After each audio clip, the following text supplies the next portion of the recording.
Your kids will be saying, "Please 5 more minutes. I can't believe I did that." and, "Look how high I can bounce."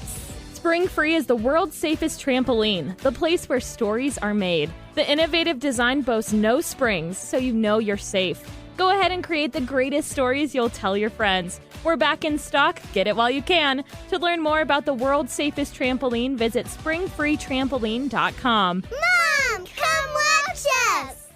This podcast is brought to you by the Washington State Department of Health. As we continue to listen, learn, and grow, we are amplifying Black voices and perspectives in an effort to start a new COVID-19 vaccine conversation. We're sharing stories intended to help us navigate this unprecedented time together and to co-create solutions in support of the Black community. Hear these stories at weconsiderwa.org. Hey, this is BJ. Thanks for listening to our show's podcast. If you're a fan of all things geeky, you should check out my other podcast, BJ Shea's Geek Nation. We have new episodes every day, and you can check it out at bjgeeknation.com. Your driver's license is important so you can get back and forth to work, get your kids to school, and back and forth to daycare. If your license has been suspended because you can't pay your tickets, you can't do any of those things. Let's talk about Chapter 13 bankruptcy. You may have heard the tickets cannot be discharged, but they can be dealt with in a Chapter 13 case. Why not come in for a free consultation? The chapter you choose will make all the difference to your getting back, legally, on the road. Let's design a plan to pay off your tickets and restore your license immediately. I'm attorney Travis Gagne. Please contact me today at choosetherightchapter.com. That's choosetherightchapter.com. 99.9 KISW, the Rock of Seattle. Well, it turns out we're trendsetters, Steve, because we were talking about like what the greatest videos were long before Rolling Stone did. Yeah, well, a couple weeks ago we had a text from somebody asking us what they thought was the best music video of all time. And we had some fun, like reminiscing of some of the fun music videos over the years.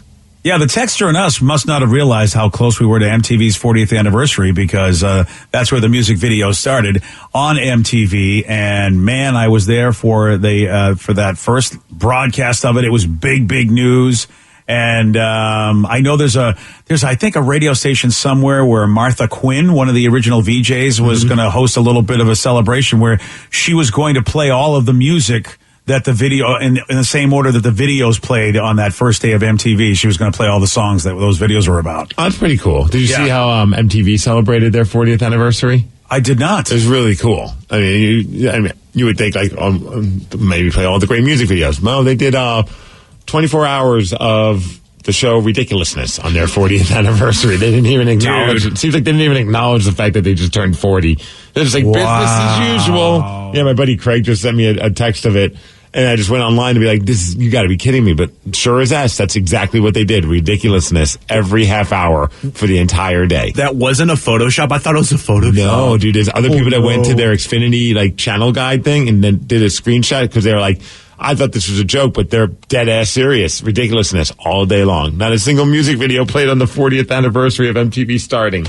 Well, I'll tell you, that is an interesting thing, man, because they were all about, I would say, like, every 5 years they realized they had to change because they knew that they had young people. And so that they're always wanting to be the young, attracting that young demographic.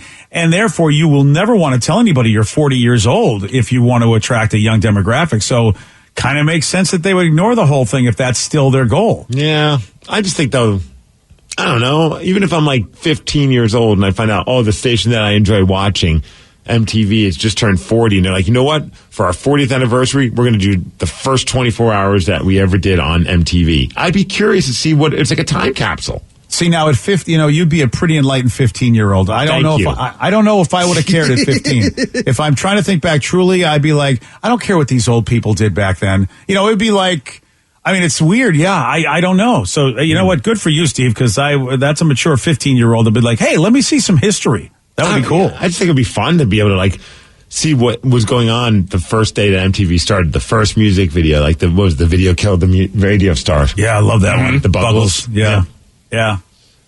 And it didn't kill the radio star, by the way. I'm still here. Ha! Although one person said, hey, congratulations, MTV, 40 years on the air, 15 years of you actually playing music. So, maybe they're right. Yeah. They kind of stopped doing music videos for a very long time. I always loved when, growing up, MTV was like the place where you saw all your music. And it was just like, this is amazing, all these cool music videos. And then they started doing more programming, like The Real World and other shows along those lines. And then you're like, man, I missed the music videos. It's like, no, don't worry. We now have MTV2, and it's only going to be music videos. And that lasted for a couple of years. And then all of a sudden, MTV2 became the place, watch reruns of The Real World. Gosh, yeah, right? Yeah. You mother effer. What are we doing? Where's MTV3? They were smart, though, because I think they saw down the road that the internet would basically beat them at that game. You know, because now you're with Vivo and all those other things, you can watch a video anytime you want, on demand pretty much. Yeah. Yeah. So, I don't, but it is ironic that the MTV doesn't even stand for what it is. It's no longer music television. And it hasn't been for years. It should be RTV, ridiculousness television. Gosh, right? Yeah, totally. Rolling Stone did come out, and they decided to celebrate the 40th anniversary of MTV and came out with an updated list of the greatest music videos. We only, I think, picked one on this list, at least in the top, maybe two on the top 10. This is interesting, actually. I looked at it and I'm wrong. So Michael Jackson's on here. We thought Thriller would be that's what we remember. Thriller has to be like one of the best videos of all time. I totally thought that, yeah. Not in the top 10. The texture said if it's not number one, this list is wrong. Yeah, and it's not, and there is another Michael Jackson video in the top 10. It's actually at number 10, and it is not Thriller. Black and white. No. Not black and white. That was the one where he morphed and stuff, right? Yeah. That was kind of neat. I like that one. Yeah. I thought the song was terrible, but the video was really cool. Oh, you don't like black and white, huh? No, I didn't really like it. Right. Be black and white. Yeah. Well, yeah. Yeah. Look at that Michael Jackson right there. Look, we did it better. Yeah. Number one, I don't even know this video. I mean, I'll be honest, I don't know a lot of these videos because, Fun! Seriously, I can't tell you the last time that I really went and watched a bunch of music videos, unless it's somebody that, like a guest we're going to have on, for that I got to do interviews on, then I'll go really check out their videos, really check out the stuff. Otherwise, I don't watch videos a lot. Formation from Beyonce. What is that? I don't even know the song Formation. I didn't, to be honest with you, until I saw this list, I was like, what the heck is that? So I went online to go see the music video. The video is really good. I'm kind of surprised it's considered the number one video of all time. It's really, it's obviously like a lot of production into it, and it's a pretty powerful looking piece, but I'm kind of surprised it's number one. Yeah, I don't know what it takes to be the number one video, but you might be, Steve, there may be stuff going on in here from a directorial standpoint that we just, like you said, it looks like it's well done, but I don't know why it's number one. Beastie Boys Sabotage should be number one.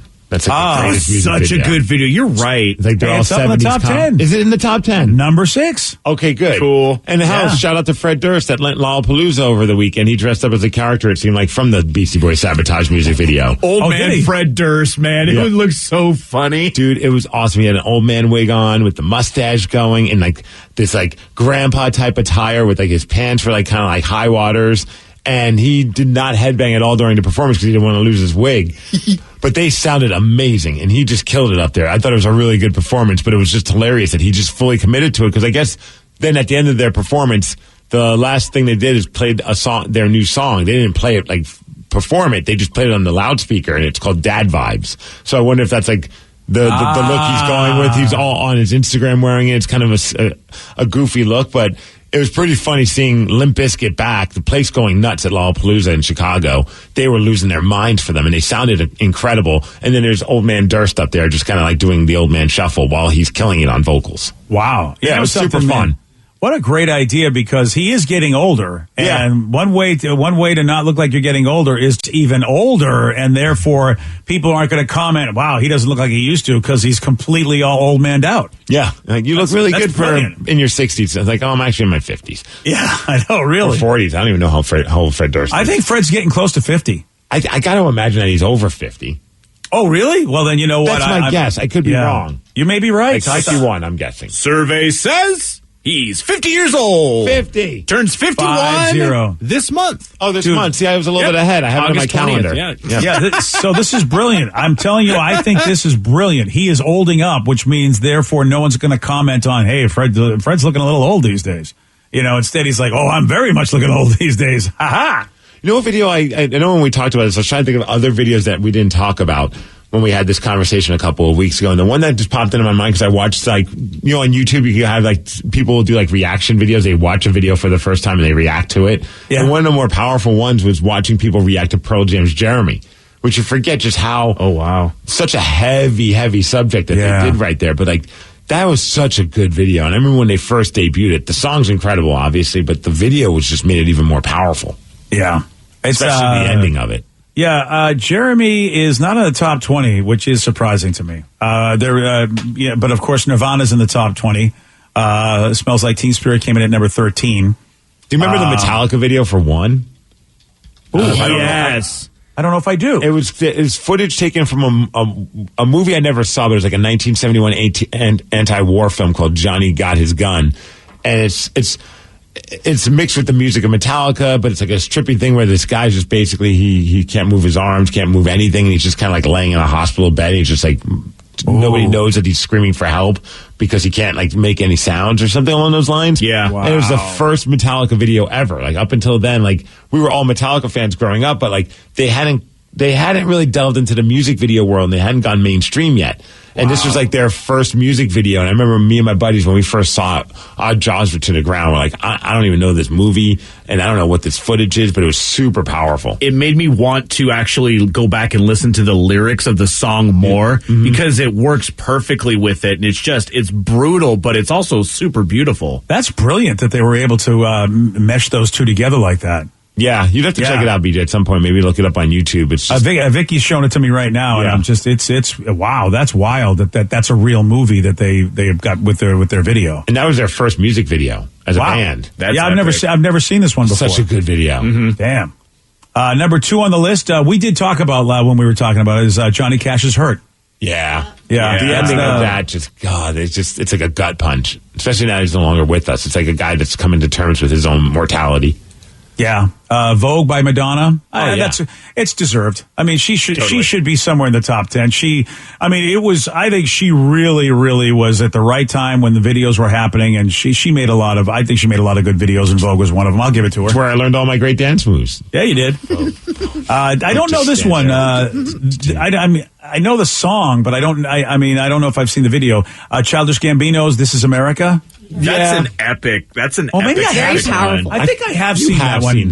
I have. You're right. That's how you probably heard the song, because everyone was talking about the video because the video was so powerful. Yes, I remember this. Yes, you're right. Yeah, that is very powerful. That's exactly how you're right. That's exactly how I got exposed to it.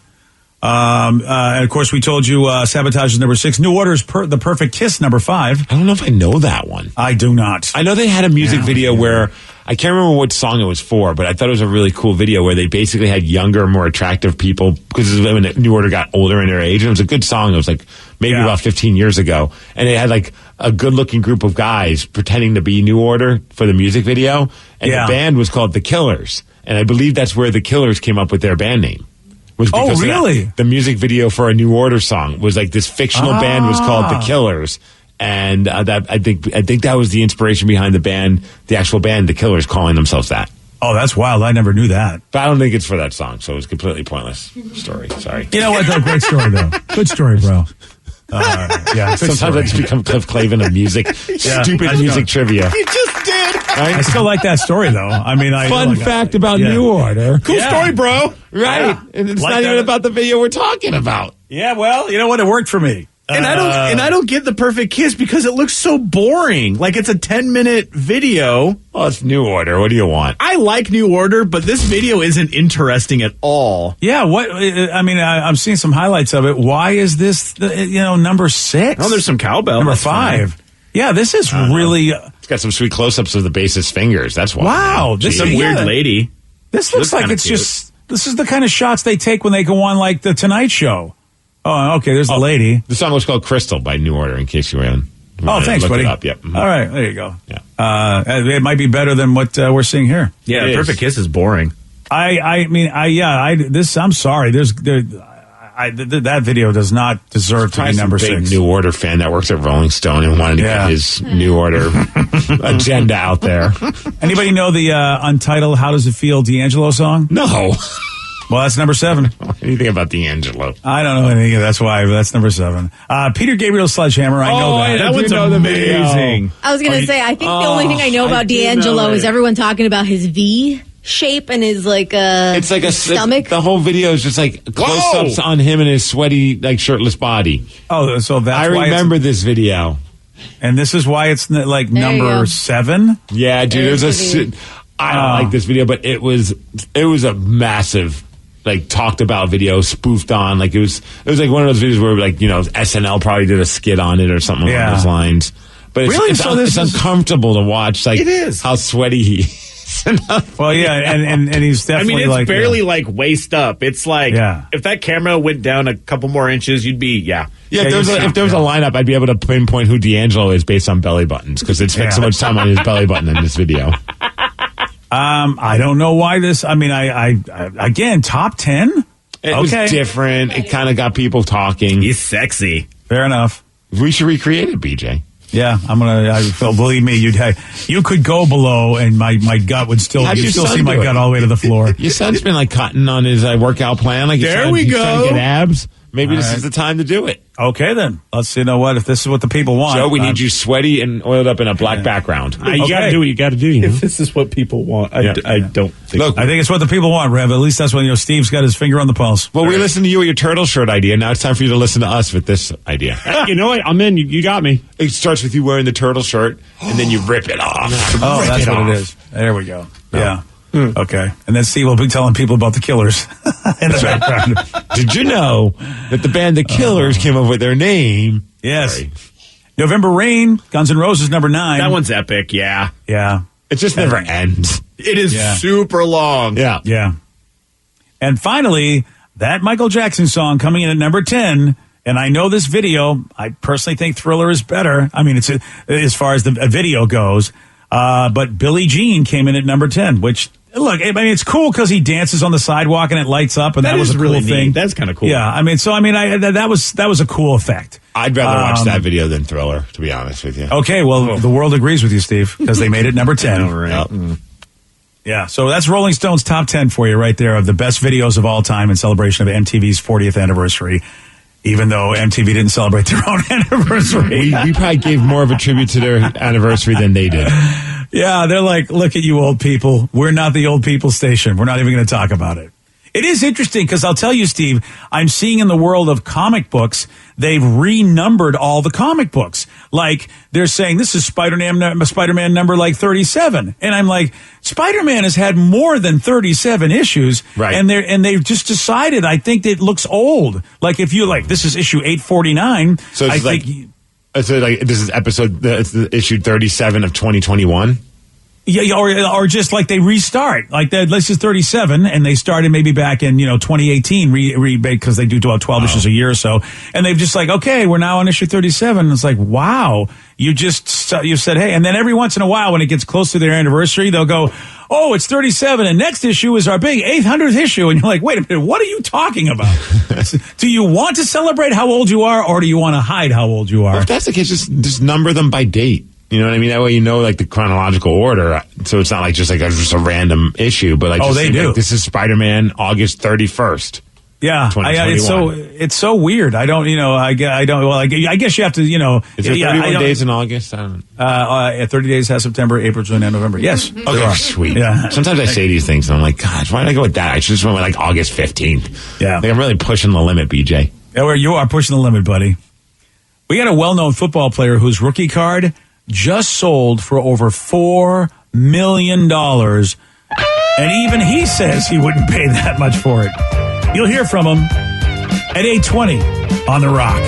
BJ and Migs, mornings on The Rock, 99.9 KISW. 99.9 KISW, The Rock of Seattle. There's a rookie card signed by Kansas City Chiefs quarterback Patrick Mahomes. It's sold for over $4.3 million. That is the highest price ever paid for an NFL card. And it's only you must have a lot of extra spending money to be able to drop that kind of coin. I don't know how many of these were made, but it was only in 2017 when this was put out. But it's autographed.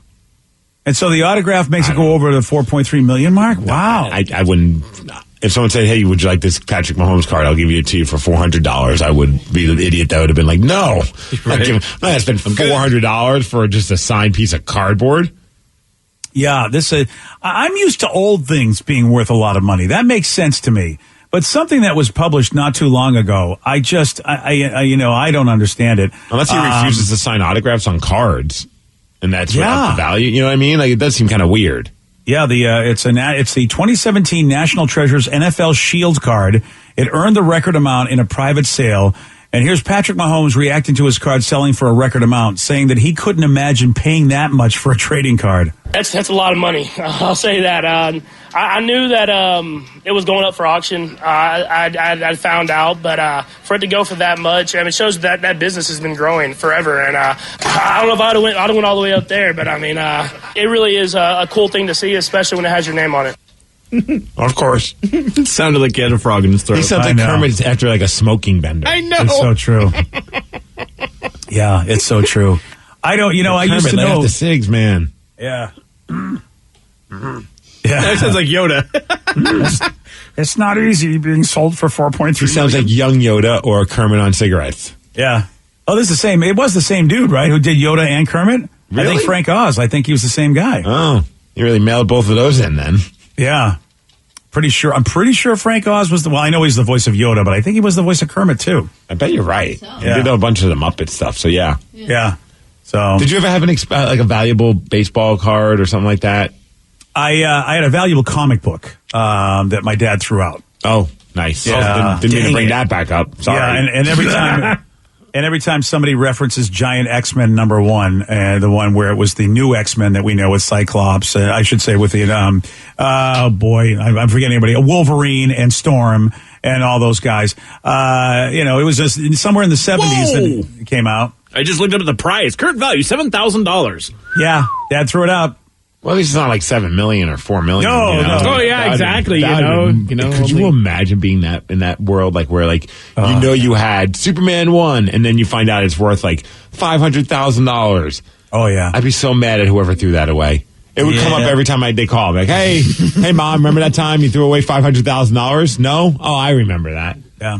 Well, 7,000 is nothing to sneeze at. No, I know, but I think you could stomach that a little bit better than 6 figures. Not me. No.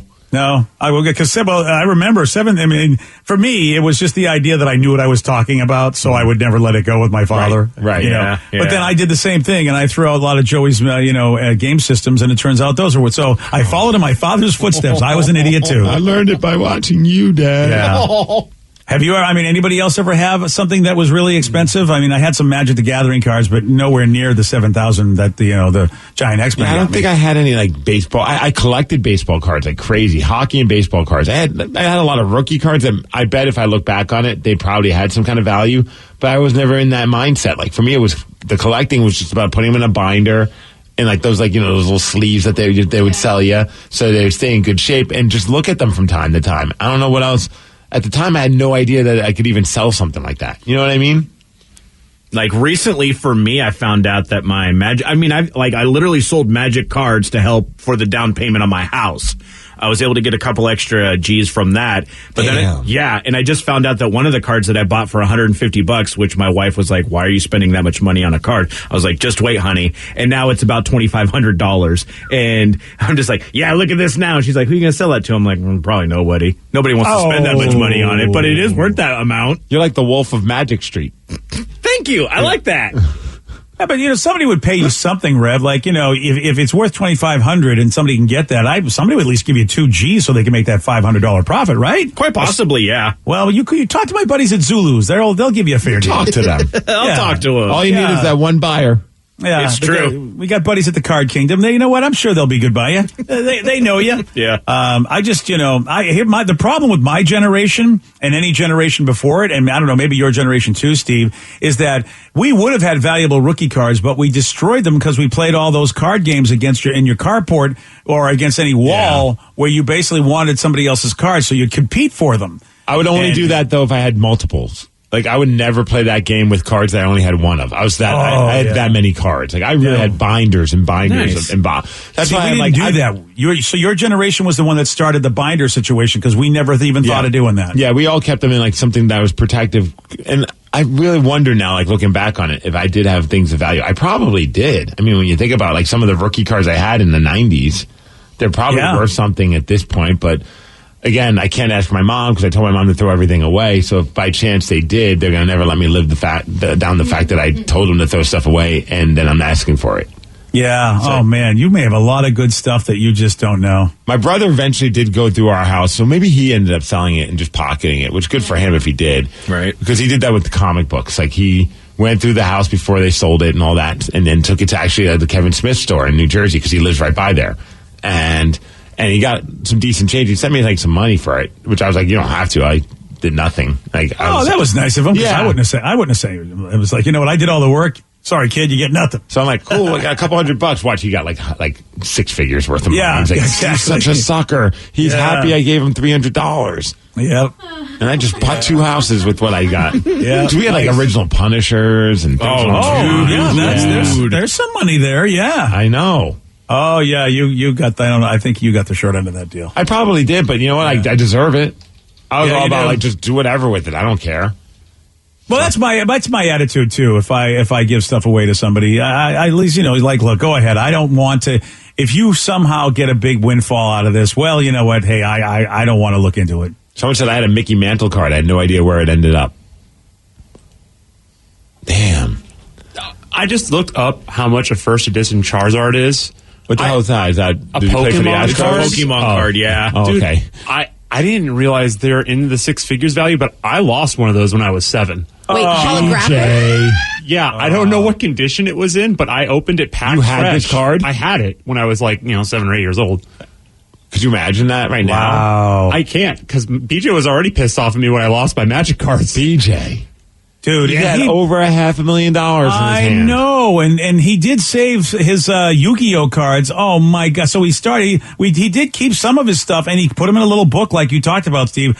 Oh, why couldn't it have been the Charizard you kept in that little book? That would have been amazing. Why is this worth $250,000, $500,000? I don't know. What? Yeah, why is it? A bunch Why of do people it? like you threw them away, so it's very rare. I guess, yeah. Oh man, I feel bad. This is just totally reminiscent of like the Beanie Babies and the comic book craze of the 90s, where everyone's buying these thinking that they're going to be able to like finance their kids' college education on this stuff. And comic books of the 90s dropped, and Beanie Babies completely tanked. Baseball cards did for a while. Exactly. Yeah. Like, it's just people are putting lots of hope and faith into these weird things where they could just, buy Bitcoin and watch it go away that way. Yeah, that's why I don't understand the Patrick Mahomes situation. I mean, I don't understand why a card that is not that old. Unless it was like a rarity of a card, like there was a misprint or something. You know what I mean? Like there maybe was something behind it. That's what I'm saying. And Steve, you go to the store and you see there's so many different types of cards now. It used to just be Topps, Donruss, and that's it. And then now Topps releases multiple versions of cards, like the Gold Edition, the Platinum Edition. And so there's so many cards out there. It's just like, well, which one is going to be the one that's going to be the millions?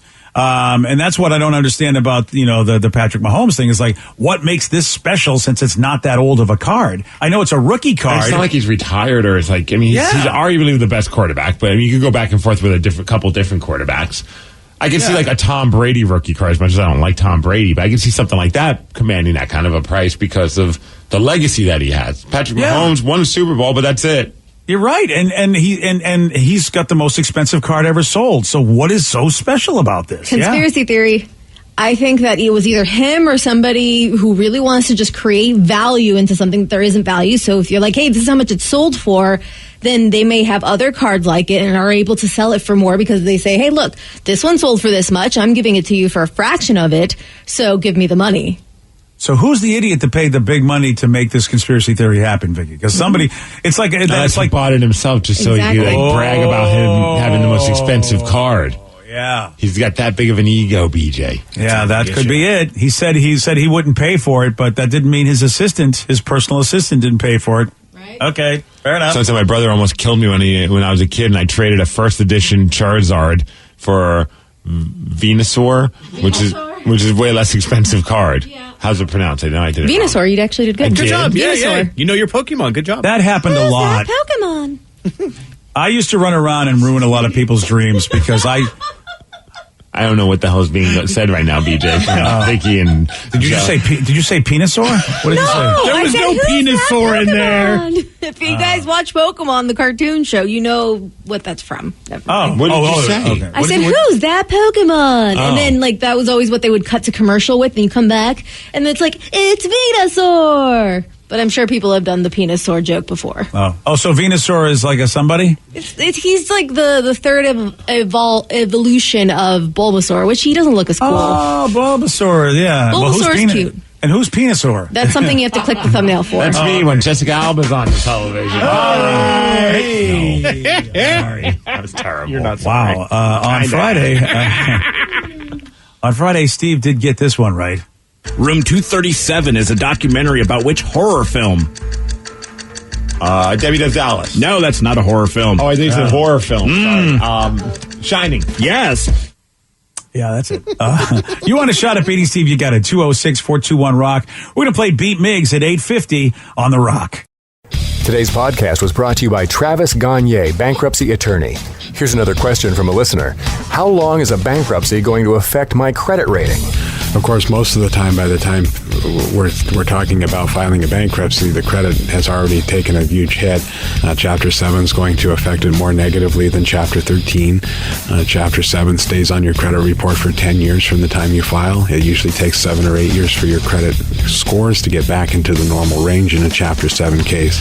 However, your credit will start to recover even in Chapter 7 after about a year. You'll be able to get credit again right away, usually before your case is even over. Chapter 13 stays on your credit report for 7 years and usually takes about 3.5 years for your credit to get back in the normal range. So Chapter 13 will mean your credit gets better much more rapidly. Thanks, Travis. If you have more questions about bankruptcy, you can reach out to Travis anytime at choosetherightchapter.com. That's choosetherightchapter.com. Thanks for listening. This podcast is brought to you by the Washington State Department of Health. As we continue to listen, learn, and grow, we are amplifying Black voices and perspectives in an effort to start a new COVID-19 vaccine conversation. We're sharing stories intended to help us navigate this unprecedented time together and to co-create solutions in support of the Black community. Hear these stories at weconsiderwa.org. Want to create a lifetime of memories this spring? Do you remember the joy of jumping as a child? If only there was a way your own kids could experience that same joy safely. Spring Free Trampoline has been engineered to eliminate 90% of product-related injuries. The Spring Free design boasts no springs and a flexible enclosure and proudly offers a 10-year warranty. That's peace of mind. Lock in your ultimate backyard safe space before summer arrives. Visit springfreetrampoline.com. Imagine if you could sell your home and get paid twice. With Orchard, you can. It's simple. First, Orchard makes you a cash offer on your home. If you accept it, here's your cash. Really. Then Orchard handles the rest. Painting, repairing, listing, and showing your home. And when it sells for more than Orchard paid you for it, you get to keep the profit. Learn how to get paid twice for selling your home. Visit Orchard.com. It's the new way to home.